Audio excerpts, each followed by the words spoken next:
What is it like doing an artist alley?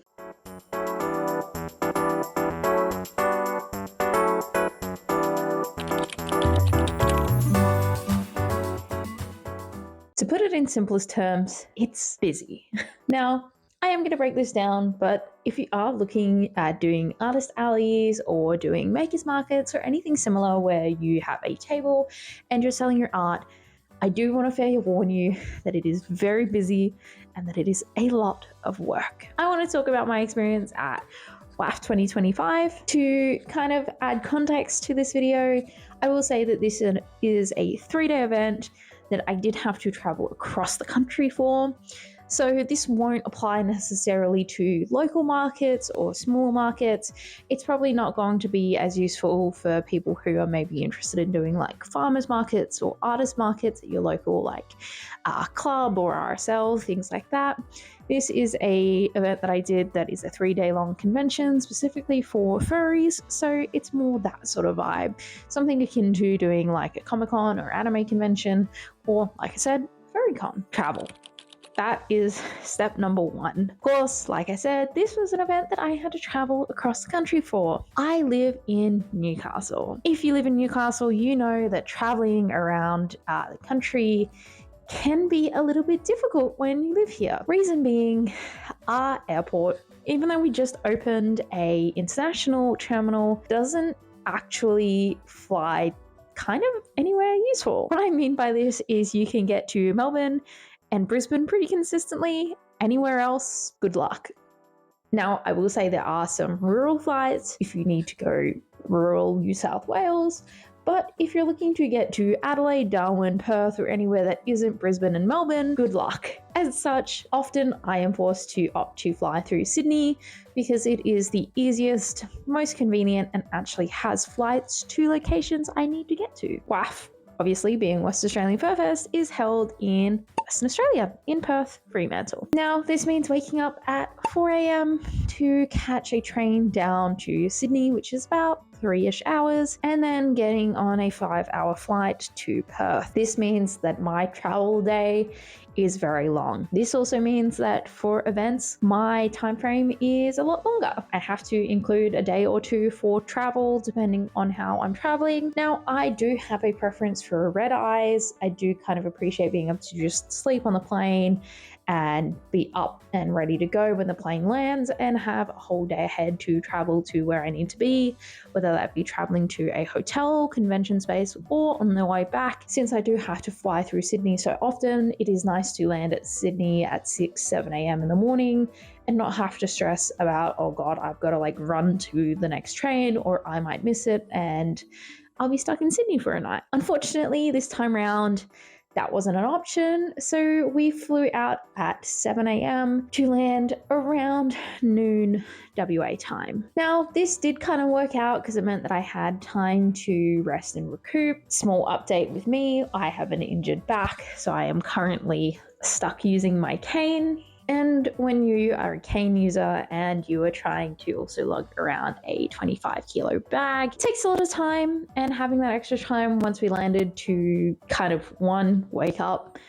I slept the entire plane trip there and back.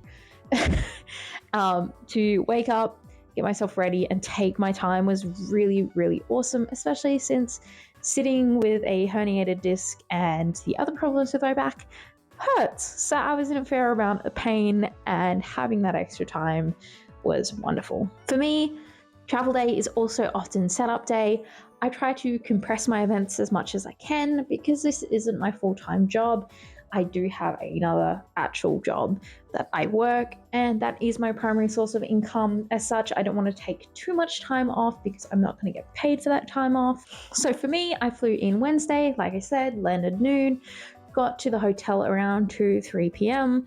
and then I had dinner and we set up for the day. You're gonna have to forgive me for the footage. Unfortunately, I didn't realize my phone had no storage at the time, so I only filmed a few seconds of me doing nothing.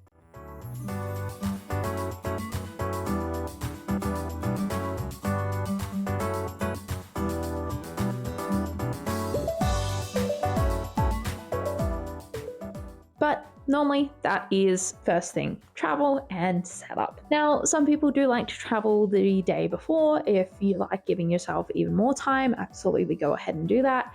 For me, I just like to compress everything as much as I can. So I fly in, land, get set up at the hotel, and get set up at my event. Now, I like to set up as soon as possible. Reason being, I want to make sure that if I've forgotten something, especially if I am traveling and I can't easily go back home or to my office, I want to make sure that I know what I'm missing and I give myself as much opportunity as I can to rectify whatever the issue is. But also, I do like setting up, and then most events will have set up day before and then set up right before the event starts the next day. And I do like setting up as early as I can in the evening and then coming in during the morning setup time just to go over my setup again, change anything that I might have decided to change up, and once again, just make sure that I haven't forgotten anything. It's really easy to kind of get worked up and go, I've got to do X, Y, Z, and just forget something. And when you're packing, sometimes if you're like me, I have a big purple suitcase that I tend to keep things in. And sometimes I will think, oh, my connectors are in there. I go to an event or I go to unpack it, my connectors aren't there. So in cases like this, I like to give myself as much time as I can, just so if anything like that happens, I'm not caught out with 30 minutes to organize something. I give myself as much time as I can. It also means once I am set up, I can kind of leave it, forget about it, and rest before the event actually starts. Now, I will admit I didn't get much footage during WAFF. Reason being, again, I am injured. You will see as I'm filming this, I am squirming and moving a lot because of my back. I am in a fair amount of pain, so I was just trying to get through the day because they were 10 to 5 p.m. with an hour break. And most of the time I was sitting down. I did try to stand up where I could, but my setup, as it was at WAFF, was kind of more designed for being sat down at. And obviously standing still hurts when you have an injured spine, so I was kind of tossing up between standing and sitting and just trying to make myself comfortable. And also, like I said at the beginning, I was busy. For context, I did share my WAFF table. I will talk about this in another video, but this didn't necessarily mean that I was lessened a workload.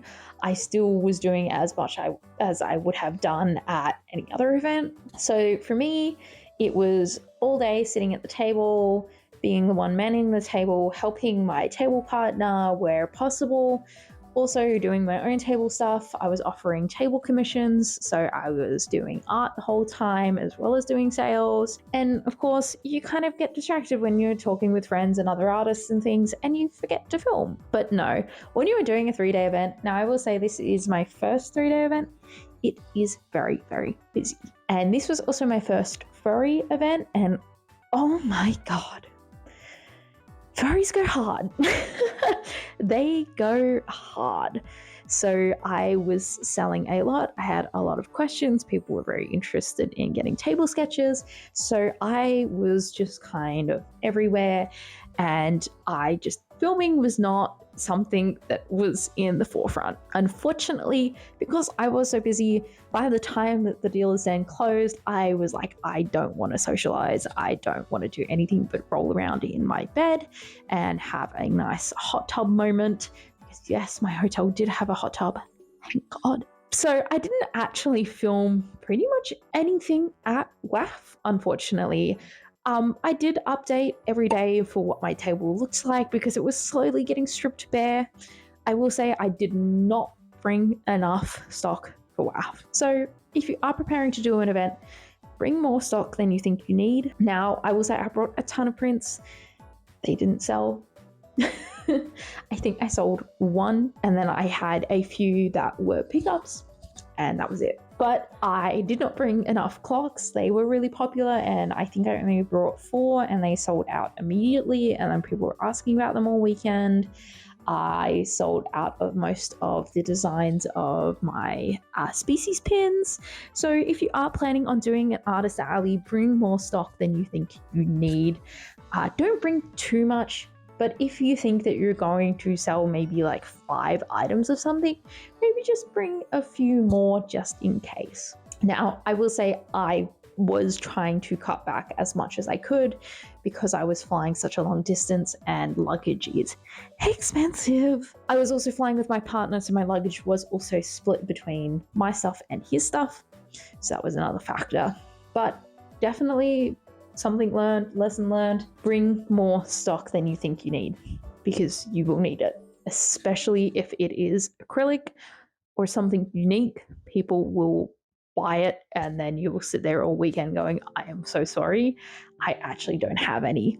Which brings me to another point. If that happens, I do suggest having a website or an Etsy or somewhere where people can go and buy said thing. Unfortunately, I didn't do this.